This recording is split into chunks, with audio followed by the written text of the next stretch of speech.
علم کا لغوی معنی جاننے کے ہوتے ہیں۔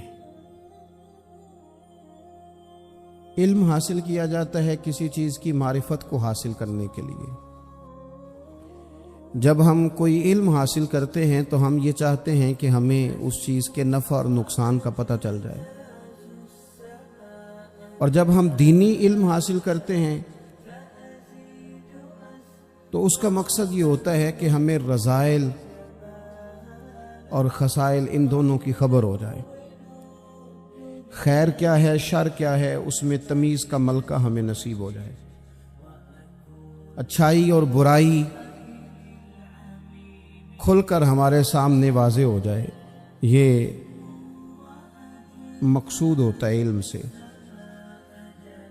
علم سے، تعلیم سے مقصد زیادہ باتیں کرنا نہیں ہوتا۔ ایک آدمی بہت زیادہ باتیں کرتا ہے تو شاید بڑا عالم ہے، ایک شخص بہت زیادہ گفتگو کرتا ہے تو اس کے پاس معلومات زیادہ، ایسا نہیں،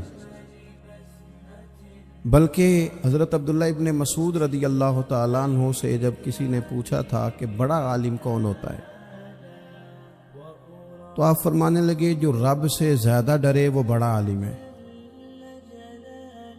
اور دلیل انہوں نے یہ دی کہ اللہ کریم نے قرآن مجید میں فرمایا ہے کہ انما یخشی اللہ من عبادہ العلماء، اللہ کے بندوں میں سے جو عالم ہیں وہ رب سے ڈرتے ہیں۔ تو دینی تعلیم، اس کی معلومات حاصل کرنے کی کوشش کریں، صحیح کریں۔ قرآن مجید کی ایک آیہ کریمہ کا کچھ حصہ جو میں نے تلاوت کیا، اس میں اللہ کریم نے فرمایا اپنے محبوب سے، کہا وَقُلْ رَبِّ زِدْنِي عِلْمًا، اے محبوب آپ میری بارگاہ میں یہ دعا مانگیں، آپ یہ عرض کریں کہ اے رب میرے علم میں اضافہ کر دے، اے مالک میرے علم میں اضافہ کر دے۔ بہت ساری چیزیں ایسی ہوتی ہیں جن کی زیادتی ٹھیک نہیں ہوتی، وہ زیادہ ہو جائیں تو نقصان کرتی ہیں، لیکن علم ایک ایسی چیز ہے کہ جس کے بارے میں رب کریم نے کہا کہ محبوب آپ دعا مانگیں کہ آپ کو زیادہ علم دیا جائے۔ اور پھر علم ایک ایسی چیز ہے کہ کوئی بھی آدمی یہ دعویٰ نہ کرے کہ میں نے اب بڑا حاصل کر لیا ہے، میری اب تکمیل ہو گئی ہے، میں اب مکمل ہو گیا ہوں۔ جن کو اللہ نے غیب کے خزانوں کی کنجیاں دی ہیں نا، ان سے بھی رب کریم نے کہا ہے کہ محبوب آپ دعا کریں کہ مالک میرے علم میں اضافہ کر دے۔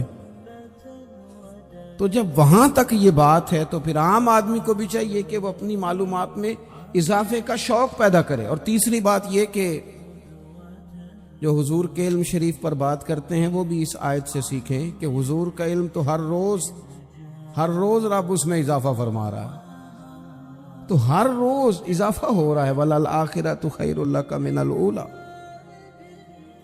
ہر روز ترقی ہو رہی ہے حضور کے علم شریف کی بھی۔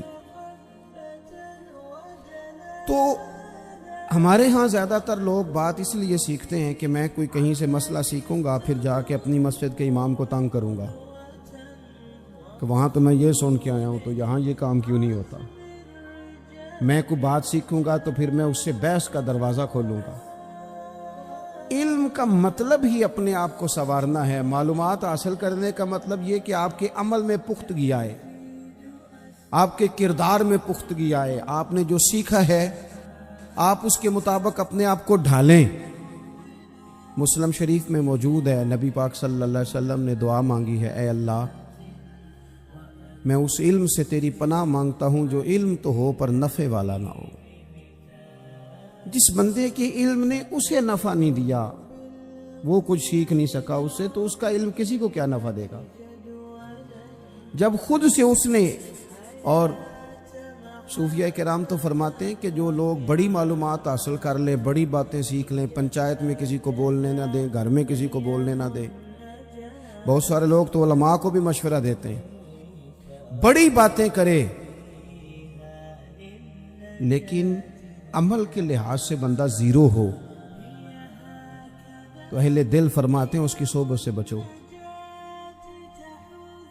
اسے بڑا پتہ ہے، بڑی باتیں آتی ہیں، بڑی باتیں کرتا ہے، لیکن گفتگو کی حد تک تو بہت بڑا ہے، عمل کے معاملے میں صفر ہے۔ بہت سارے لوگ مسجد کے اجرے میں میٹنگ ہو رہی ہوتی ہے اور وہ لمبی لمبی دلیلیں اور مشورے دے رہے ہوتے ہیں، نماز کا ٹائم آ جائے تو اٹھ کے چلے جاتے ہیں، کہتے ہیں میں اپنے محلے دی مسیتیں پڑھنی ہیں۔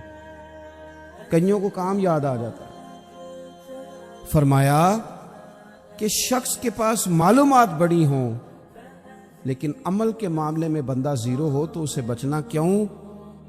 اس لیے کہ اگر پڑھا لکھا آدمی بے عمل ہونا تو وہ اپنی بے عملی پر بھی دلیلیں پیش کرتا ہے۔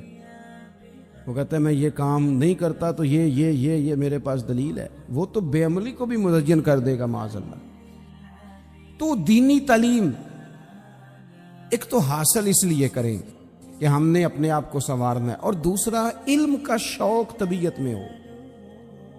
لیکن نا اللہ کے حبیب صلی اللہ علیہ وسلم نے فرمایا ہے کہ جو علم کے رستے پہ چل پڑا وہ جنت کے رستے پہ چل پڑا ہے۔ جمعوں میں، محفلوں میں کانوں کے ذائقے کے لیے نہ آئیں، اس لیے آئیں کہ میرے علم میں، میرے عمل میں یہ کوئی اضافے کی بات بنے گی، میں کوئی نصیحت حاصل کروں گا تو میرے دل کا زنگ اترے گا۔ ہمارے ہاں یہاں لوگ مزے کے لیے آتے ہیں اور آج کل لوگ فوٹو کے لیے آتے ہیں۔ ان دو کاموں سے نکل کر خالص اصلاح کی نیت سے علم کا شوق، ہمارے ہاں تیزی سے ایک حرکت کی گئی، علماء کا وقار خراب کیا گیا اور لوگوں کو دینی علوم سے دور کیا گیا، اور اس میں بعض بیچارے واعظین اور خطباء نے بھی کردار ادا کیا جب جعلی پیر کی تعریفیں کھول کے کی، اور اسے پتہ نہیں کہاں تک یہ اسٹیج ہوتے ہیں نا، ان میں کوئی بندہ اچھا لگے بھی تو اس کے لیے دعا کرنی چاہیے، تعریفیں نہیں کرنی چاہیے۔ تعریفیں اس کا کوئی فائدہ نہیں ہے، اس بندے کو تو دعا کا فائدہ ہے۔ اگر آپ کو اچھا لگ رہا ہے تو اسے دعا دیں، اس سے زیادہ کچھ نہیں کریں۔ اور ہمارے ہاں جناب وہ نقیب محفل بیچارے کی شامت آ جاتی ہے اگر تعریفیں تھوڑی کرے تو کہتے ہیں انہوں تو نام ہی نہیں لینا ہوں۔ وہ بھائی اس کے نام لینے سے آپ کا قد اونچا ہوتا ہے۔ تو علم اور عالم، ان دونوں چیزوں سے قوم کو دور کیا گیا۔ دینی تعلیمات کا فقدان ہے۔ جو میٹرک تک لوگ 60-70 کتابیں پڑھ جاتے ہیں انہیں بھی قرآن پاک ٹھیک سے نہیں پڑھنا آتا، دور کیا گیا۔ آپ مجھے بتائیے، چلیں ایک مسجد ہی آپ دیکھ لیں، اس مسجد کے اندر اگر ایک طرف ایک عالم دین مشکات شریف کھول کے بیٹھے ہوں، حدیث پاک کا درس ہو رہا ہے، یا بہار شریعت کھول کے بیٹھے ہیں، فقہی مسائل بیان کیے، اور اسی مسجد میں ایک بابا جی جبہ پہن کے تگڑا سا بڑی سی پگڑی باندھ کے اور 500 دانے والی تسبیح لے کے بیٹھے ہیں، اب ایک بندہ اندر آتا ہے تو وہ کدھر جائے گا؟ عالم کی طرف کہ بابا جی کی طرف؟ وہ کیوں جا رہا ہے بھلا بابا جی کی طرف؟ وہ اس لیے کہ ہم نے اسے یہ بتایا ہی نہیں کہ جس طرح سبحان اللہ سبحان اللہ سبحان اللہ پڑھنا عبادت ہے نا، اسی طرح دارابا پڑھنا بھی عبادت ہے۔ اسے ہم نے بتایا نہیں کہ جب تک علم کے رستے میں رہنا بھی عبادت ہے، جب تک اسے یہ سمجھ نہیں نہ آئے گی کہ جس طرح وظائف کی کتاب پڑھنا عبادت ہے اسی طرح مشکات شریف پڑھنا بھی عبادت ہے، حدیث بخاری کا درس لینا بھی عبادت ہے، مسلم شریف کی احادیث پر اپنے اساتذہ سے بیٹھ کر دروس پانا بھی عبادت۔ جب تک یہ پورا مزاج دیکھیں نا، نبی پاک صلی اللہ علیہ وسلم نے فرمایا رات کی ایک گھڑی بھر دین سیکھ لینا ساری رات نفل پڑھنے سے بہتر ہے۔ اب ہمیں سمجھنا چاہیے کہ کتاب پڑھ کے بھی بندہ رب رسول تک پہنچ سکتا ہے۔ کتاب و سنت رستہ آسان کرتے ہیں، لیکن ہمارے ہاں کیا مزاج دیا گیا ہے؟ بابا جی کے پاس چلو، ضرور جائیں بابا جی اگر نیک ہیں تو منع کوئی نہیں کر رہا، لیکن جو سوچ ہمیں حضور نے دی ہے ہم نے اسی سوچ کے مطابق اپنے معاملات کو ترتیب دینا ہے نا۔ اب ایک بات میں نے آپ سے پوچھی اور آپ نے کہا قوم ساری بابا جی کی طرف جائے گی۔ حدیث پاک کس طرح ہے؟ اللہ کے محبوب مسجد شریف میں تشریف لائے، دونوں جانب لوگوں کے حلقے بنے ہوئے ہیں، لوگ بیٹھے ہوئے، ایک حلقے میں لوگ اللہ کی یاد کر رہے ہیں، ذکر ہو رہا ہے، ایک حلقے میں بیٹھ کے ایک عالم کتاب و سنت کا درس دے رہے ہیں، ایک صحابی اور باقی سن رہے ہیں۔ خاص توجہ کریں نوجوان میری بات پر. رسول کریم صلی اللہ علیہ وسلم دونوں کے بیچ کھڑے ہو گئے اور کریم نے فرمایا دونوں محفلیں خیر کی ہیں, دونوں ہی حلقے خیر کے ہیں.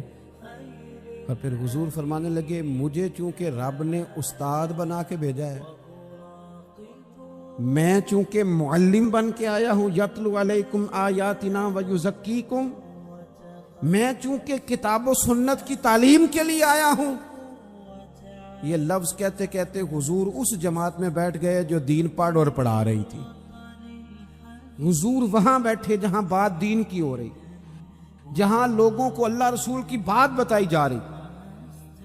تو جمعے میں وقت پہ آئیں, اپنی دینی معلومات مضبوط کریں اور اپنے لیے مضبوط کریں. میں آپ کو بڑے درد سے یہ بات عرض کرتا ہوں, اگر دن میں 100 لوگ مسئلہ پوچھتے ہیں نا شریعت کا, تو ان میں 95 لوگ وہ ہوتے ہیں جو طلاق کا مسئلہ پوچھتے ہیں. والد صاحب نے, بیٹی کے والد صاحب نے 2 مہینے پہلے آرڈر دیا ہوتا ہے فرنیچر کا. بیٹے کی شادی ہو تو مہینہ پہلے شیروانی والے کو بھی کہنا پڑتا ہے, گاڑیاں بک کرانی پڑتی ہیں, میرج ہال بک, یہ سارے لوازمات ہم کرتے ہیں. سارا کچھ کیا, گاڑی سے گھر بسنا ہے, میرج ہال سے بسنا ہے, فرنیچر سے بسنا ہے. ہم نے سارا کچھ ان کو بتایا, لیکن کاش 2 گھنٹے بچی کسی معلمہ کے پاس جاتی, بچہ کسی استاد کے پاس جاتا, نکاح طلاق کے مسئلے بھی سیکھتے. میں دعوے سے کہتا ہوں اگر ہمیں پتہ چل جائے کہ 3 طلاقیں اکٹھی نہیں دینی چاہیے, کیونکہ دے دیں تو ہو جاتی ہیں, اگر ہمیں سمجھ آ جائے کہ نہیں دینی چاہیے, یہ مسئلہ بیان ہو, اور یہ والے مسئلے ہم محفلوں میں بھی نہیں بیان کر سکتے, اس لیے کہ لوگ کہیں گے مسئلہ تو وہ بیان کریں گے, اس پہ نعرے لگیں گے. آپ قوم کو یہ کیا بتا رہے ہیں, یہ تو چھوٹا عالم بتاتا ہے معاذ اللہ اس طرح کی باتیں, تو بڑی بڑی کو نقطے کی بات بتائیں. اور اس طرح ہمارے ہاں وہ 1 گھنٹہ پہلے نہیں کہتے تگڑے ہو جو میں جملہ دینے لگا, وہ پتہ نہیں جملہ آ رہا ہے کہ ایٹم بم آ رہا ہے. تیار ہو جائے, جو میرا جملہ ضائع نہ کرنا, ادھر بھاگ کے چلا گیا ادھر بھاگ کے آ جاؤ. اللہ جانے وہ جس طرح کبھی لگتا ہے نا پٹاری سے, اللہ جانے کیا نکلے گا. میں جملہ دینے لگا ہوں تو میں کہتا ہوں تو آرام سے بیٹھ کے بھی جملہ دے دے, تیرے جملے سے کیا نکلے گا. اور تو جملہ نہ دے, ہمیں کوئی آیت دے, تو جملہ چھوڑ ہمیں کوئی حدیث پاک سنا. یعنی ہر نقیب, ہر خطیب, ہر نعت خواہ اٹھ کے کہتا ہے سارا قرآن ہی حضور کی تعریف ہے. اور بھئی اگر سارا قرآن حضور کی تعریف ہے تو چند آیتیں پڑھ دے پھر تو بھی. تو نے پڑھی تو ایک بھی نہیں اور تو کہتا جا رہا ہے سارا قرآن ہی حضور کی تعریف ہے. یہ والی تعریف بھی تو سنانا قوم کو, جو یہ بچے ان کے استاد انہیں سکھا رہے ہیں اور یہ سیکھ رہے ہیں, اس طرف بھی تو سفر کریں. تو میرے عزیز, اگر لوگوں کو مسائل کا پتہ چلے تو سینکڑوں گھر بچ جائیں تباہ ہونے سے, بڑے بڑے گھر بچ جائیں. لیکن مسائل نہیں آتے. میرے پاس مسئلہ پوچھنے کے لیے کچھ لوگ آ گئے تو 4-5 سال کا بچہ بھی تھا جس کے والد نے غصے میں اپنی بیوی کو 3 طلاقیں دی تھی. چھوٹا سا بچہ, کپڑے بھی پھٹے پرانے, اور حالت بتا رہی تھی کہ غریبی ہے. تو جب میں نے مسئلہ بتایا کہ 3 طلاقیں ہو گئی ہیں تو واپس جانے لگے, تو بچہ مجھ سے کہتا ہے, دیہاتی آدمی تو کہنے لگا مولوی صاحب میری اماں تے نانی کہنی اسن پوچھ کے آئی آپ کہ ہن اسی لہدا لہدا ہی رہنا ہے. تو اس بچے کی نونہال کی وہ کیفیت دیکھی تو میں رو پڑا. میں نے کہا یار یہ بچہ بیچارہ ماں باپ کے ہوتے ہوئے یہ یتیموں جیسی زندگی گزارے گا کیونکہ باپ نے طلاق دے دی. کس طرح مسائل نہیں بتائے لوگوں کو, تعلیم سے آگاہی نہیں کیا. اور اس میں بہت بڑا ظلم ہے ان لوگوں کا بھی جو جنازے پہ کھڑے ہو کے تو کہہ دیتے ہیں, میری طرح کے لوگ اچھے علماء کی بات نہیں کرتا, وہ کہہ دیتے ہیں دیکھو جن لوگوں کو جنازہ نہیں آتا. بھئی آپ نے کس دن عشاء کے بعد کلاس لگائی تھی جنازہ سکھانے کی؟ یہ تو آپ نے کہہ دیا لوگوں کو قرآن کی ٹھیک نہیں آتا. تو یہاں تو بیچاری بیبیاں جن کو صحیح پڑھنا نہیں آتا وہ مشن بنا لیتی ہیں کہ میں نے اتنے 100 کو قرآن پاک پڑھانا ہے. بیوہ ہو گئی ہوں, طلاق یافتہ ہو گئی ہوں, ساری زندگی قرآن پڑھاؤں گی. ہم کیوں یہ مشن نہیں بناتے؟ کیوں اس طرف سفر نہیں کرتے؟ ایک تو دینی معلومات میں، دینی علوم میں اپنے آپ کو لگائیں اور ذوق پیدا کریں کہ جو چیزیں مجھے نہیں آتی میں نے وہ سیکھنی ہے، جو معاملات مجھے نہیں آتے میں نے ان کی طرف سفر کرنا ہے۔ ایک تو اپنا یہ مزاج بنائیں، اور جب آپ دینی علوم سیکھتے ہیں تو پتہ ہے کون سا منظر قائم ہوتا ہے؟ منظر وہ بنتا ہے کہ حضرت ابو ہریرہ بھی دین سیکھا کرتے تھے، حضرت عبداللہ ابن عمر بھی اصحاب صفہ میں رہا کرتے تھے، حضرت انس بن مالک بھی رہا کرتے تھے، اور ایسا منظر بنتا ہے کہ حضرت سیدہ خدیجہ الکبریٰ رضی اللہ تعالیٰ عنہ فرماتی ہیں سیدہ فاطمہ حضور کی گود میں بیٹھی ہوتی تھی اور نبی پاک سے باتیں پوچھتی تھی اور حضور انہیں بتا رہے ہوتے تھے۔ سیدہ عائشہ حضور سے دین کی باتیں پوچھتی۔ چوتھا حصہ ہماری فقہ کے اصول حضرت فاطمہ کی، حضرت عائشہ صدیقہ کی مرویات پر مبنی ہیں۔ اگر ہماری بچیاں چھوڑ دیں ڈائجسٹ پڑھنا، چھوڑ دیں ادھر ادھر کی مووی دیکھنا اور وہ کتاب و سنت پر آ جائیں تو بہت سارے مسائل ایسے ہیں جو الجھنے سے پہلے ہی سلجھے ہوئے ہوں۔ دینی تعلیم کا مزاج اور ذوق۔ اور دوسری آیت کریمہ میں نے تلاوت کی، اللہ کریم نے قرآن مجید میں فرمایا یا ایھا الذین آمنوا قوا انفسکم واہلیکم نارا، اے ایمان والو خود بھی دوزخ کی آگ سے بچو اور اپنے گھر والوں کو بھی بچاؤ۔ او والد، وہ ماں جو بچوں کو بھوک سے بچانے کے لیے محنت کرتی ہے، ان کو مایوسی سے بہت سارے ماں باپ ایسے ہوتے ہیں جن کے پاس کپڑے لینے کے پیسے نہیں ہوتے عید پہ۔ کیوں؟ عزیز بھائی، جس طرح ہم اپنے بچوں کو دیکھیں، بہت سارے ماں باپ کے پاس گنجائش نہیں ہوتی، لیکن اس نیت سے کہ بچوں کے دل ٹوٹ جائیں گے، عید پہ کیسے گزارا کریں گے، مشکل سے بھی کپڑے خرید کے دیتے۔ اس طرح ہم اپنے بچوں کو بھوک سے، پیاس سے، مایوسی سے بچاتے ہیں۔ اس طرح ہمارے رب نے ہمارے ذمے لگایا کہ تم اپنے بچوں کو کوشش کرو دوزخ کی آگ سے بچانے کی۔ حضرت عمر فاروق رضی اللہ تعالیٰ عنہ نے عرض کیا تھا یا رسول اللہ صلی اللہ تعالیٰ علیہ وسلم، اس آیہ کریمہ کا معنی کیا ہے؟ تو محبوب کریم علیہ السلام نے فرمایا عمر، جن چیزوں کا اللہ تمہیں حکم دیتا ہے تم اپنے گھر والوں کو ان چیزوں کا حکم دو، جن چیزوں سے رب رسول تمہیں منع کرتے ہیں اپنے گھر والوں کو ان سے روکو، اپنے گھر کے اندر نفاذ دین کرنے کی کوشش کرو۔ میرے بھائی، بہت زیادہ آزمائش ہے ہمارے گھروں میں، بے چینیاں ہیں، اضطراب ہے، بچوں میں سختی ہے، بہن بھائی ایک دوسرے کے ساتھ لڑتے ہیں، مزاجوں میں تلخی آ گئی۔ کیوں بھلا؟ اس لیے کہ ماں باپ کو جو بہترین کردار اور جو حسین طریقہ گھر میں اپنانا چاہیے تھا، بچے تقریب باہر سے سنتے ہیں لیکن وہ فالو اپنے ماں باپ کو کرتے ہیں۔ اگر ماں باپ میں حوصلہ ہو، صبر ہو، اطمینان ہو، خودداری ہو، تھوڑے پر گزارا کرنے کا مزاج ہو۔ دیکھیں نا، آج ڈپریشن ہے، ٹینشن ہے، پینکس اٹیکس ہیں، بڑی ساری چیزیں آ گئی ہیں۔ کیوں بھلا؟ صبر نہیں، تحمل نہیں، بردباری نہیں۔ آزمائے ایک دن ایک بچہ میرے پاس آ گیا مدرسے کا اور آ کے وہ رونے لگا۔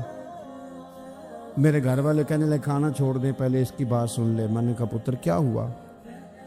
کسی نے مارا ہے؟ کسی استاد نے؟ کہنے لگے نہیں حضرت، گھر فون کیا تھا تو میری اماں اور ابا کی لڑائی ہو رہی ہے۔ بچہ کانپ رہا ہے، ٹانگیں کانپ رہی ہیں۔ میں نے کہا کیا ہو کیا گیا تمہیں پتر؟ لڑائی ہو رہی ہے تو گھروں میں ہو ہی جاتی ہے۔ کہنے لگے نہیں، آپ کو پتہ نہیں، وہ بڑا سخت لڑتے ہیں۔ میرے والد جب میری والدہ کو مارنے کے لیے آگے بڑھتے ہیں تو ہم سارے چار پنجوں کے نیچے چھپ جاتے ہیں، ہمیں خوف آتا ہے، وہ منظر خطرناک ہوتا ہے۔ یہ کون تکلیف دے رہا ہے اپنے بچوں کو؟ یہاں بیٹھے ہمارے ہاں میلوں دور رہتے تھے اس کے گھر والے، تو وہ تکلیف میں تھا، تو گھر میں کیا کیفیت ہو؟ اگر حوصلہ ہو، صبر ہو، قناعت ہو، اللہ کے دیے ہوئے تھوڑے رزق پر ہمیں راضی رہنا آتا ہو، ہمارے گھروں میں سکون آئے، اطمینان آئے، ہم جو زندگی بڑی خوشی خوشی گزار سکتے ہیں۔ ہمارے مزاجوں کا لالچ، ہماری طبیعتوں کی بے راہ روی، ہماری جھوٹی انا کا بت، ان ساری چیزوں کو ختم کر دیتا ہے۔ اپنی زندگی کے اندر اگر ہم وہ کردار اپنے بچوں کو دیں جس کردار میں موبائل بھی ہو، جس میں گاڑی بھی ہو، جس میں پیسے بھی لا کے ابا دراز میں رکھتا ہو، لیکن والد کا گھر میں مصلی بھی موجود ہو، اس کی کوئی تسبیح بھی ہو، وہ یہ بھی کہتا ہو کہ خدا نے اپنے فضل سے آج 5,000 دیا ہے تو اس میں 1,000 غریبوں کا بھی ہے، اس میں تھوڑا سا میں نے اللہ کی رضا کے لیے بھی رکھا ہے۔ اگر کوئی مشکل آ جائے تو وہ باپ اور ماں کو صبر کرتا ہوا دیکھتے ہو، اگر ایک باپ کر بات کرے تو دوسرا برداشت کرتا ہو۔ خدا را اپنی اولادوں کو اس اذیت کا شکار نہ کرو۔ اپنے گھروں کے اندر وہ خودداری، وہ پیار، وہ وقار، وہ محبت، وہ انداز، آپ تھکے ہوئے ہیں کوئی شک نہیں، آپ بہت سارے مسائل کا باہر شکار ہوں گے کوئی شک نہیں، لیکن آپ باہر سے تھک کے آئے ہیں، اور اگر آپ باہر اپنی فیکٹری کے مالک ہیں اور دفتر کے بڑے ہیں تو گھر میں بھی تو آپ بڑے ہیں نا، آپ کی ماں بھی تو انتظار کر رہی ہے، اس نے بھی تو دکھڑا سنانا ہے نا آپ کو۔ آپ یہ دیکھیے کہ آپ کے بچے بھی تو انتظار کر رہے ہیں، وہ چاہتے ہیں کہ ابا آ کے بیٹھیں تو ہم ان کے سینے پہ چڑھ کے تھوڑا کھیلیں۔ آپ کی اہلیہ منتظر ہیں، کچھ باتیں بیوی کسی اور سے نہیں کہہ سکتی، صرف اپنے شوہر سے کہتی ہے، لیکن وہ تو آتے ہی جلال میں آ گئے صاحب، وہ کہنے لگے تو بڑی نالائق ہے، میں تھکا ماندہ آیا ہوں اور تو نے مجھے کہانی سنا دی ہے۔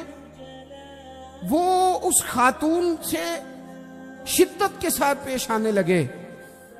میرے رسول پاک کی حیات نور کو دیکھو، حضرت ام ایمن حضور کی رضائی والدہ ہیں، ان کی بھی خدمت ہو رہی ہے، حضرت حلیمہ سعدی آ رہی ہیں تو خدمت ہو رہی ہے، حضرت عباس حضور کے چچا ہیں تو کریم فرماتے ہیں میرے چچا ہیں باپ کی جگہ پہ، حضور دوست احباب صحابہ غلاموں سب کے ساتھ پیار کر رہے ہیں، 9 ازواج مطہرات ہیں گھر کے اندر، اور کیفیت یہ ہے کہ حضور صرف ان کی ضرورتوں کا ہی خیال نہیں کرتے، خواہشات کا ہی خیال نہیں کرتے، بلکہ میرے کریم کا طریقہ یہ ہے کہ کوئی بندہ آج بول کیا رہا ہے، وہ کہاں کھڑا ہے آج، اس کے جملے کس طرح کے، اس کا لہجہ کس طرح کا ہو گیا ہے اور اسے ٹھیک کیسے کرنا ہے، محبوب اس کا خیال فرماتے، توجہ کرتے۔ میں کہتا ہوں کہ ہم سب کو شوق آیا ہے آرام کرنے کا۔ میں صبح 11 بجے سے پہلے اپنے گھر سے نکل آیا تھا، اور یہ وقت آ گیا ہے اور رات کو خدا جانے کس وقت گھر پہنچنا ہے۔ کئی دفعہ کیفیت یہ ہوتی ہے کہ گاڑی سے اترتے ہیں تو پھر دل کرتا ہے کہ کوئی اٹھا کے چلائے نہ کبھی، اس کے باوجود بہت سارے لوگ ناراض رہتے ہیں کہ ہم سے مل کے نہیں گئے، فوٹو نہیں کھنچوا کے گئے، فلانی جگہ چائے نہیں پی کے گئے۔ یہ تسلسل ہے، لیکن میں جتنا مرضی تھکا ماندہ گھر جاؤں گا نا، کبھی ایسا نہیں ہوا کہ میں گھر جاؤں تو بڑی ٹینشن میں جاؤں۔ میری گھر والی ایک دن مجھ سے کہنے لگی آپ نے کبھی نہیں کہا کہ میں تھکا ہوا آیا، بندہ تھک بھی تو جاتا ہی ہے نا، کبھی کہاں کرے نا۔ میں نے اسے کہا پتہ کیوں نہیں کہتا، اس لیے نہیں کہتا کہ میں نہیں چاہتا کہ میرے بچے یہ کہیں کہ ہم نے دین نہیں پڑھنا، ہمارا باپ تو بڑی مشکل میں ہے۔ ہم اپنے کام کے بارے میں اپنے گھر میں شکوے کرتے ہیں، آپ کسی بچے سے پوچھ لیں کون سا کام کرنا ہے، کہ جڑا ابا جی کر دے رہے وہ نہیں کرنا، کیوں کہ ابا جی ہر روز تو کہتے ہیں میں بڑا الجھ گیا ہوں، یہ کام بڑا مشکل ہے۔ میں چاہتا ہوں کہ میں اپنے بچوں کو یہ بتاؤں کہ پتر میں تو جدھر جاتا ہوں پھول ہی پھول ہیں، میں تو جدھر سے گزرتا ہوں محبت ہی محبت ہے، میں تو جدھر سے دیکھتا ہوں دعائیں ہی ملتی ہیں، تاکہ ان کا شوق پیدا ہو۔ میرے عزیز آپ تھوڑا سا دل بڑا کریں، اگر آپ ایک کی وجہ سے پورا گھر سکون میں آ جاتا ہے تو آپ دل بڑا کیوں نہیں کرتے؟ جگہ ڈھونڈتے ہیں بس مجھے کوئی تنگ نہ کرے، کوئی میری باپ ماں بدولت کو کوئی پریشان نہ کرے۔ بخاری شریف سنیے، حضرت عائشہ صدیقہ رضی اللہ تعالیٰ عنہ بیٹھی ہے، حضور فرمانے لگے عائشہ آج ایک بات نہ بتاؤں تمہیں؟ یا رسول اللہ بتائیے۔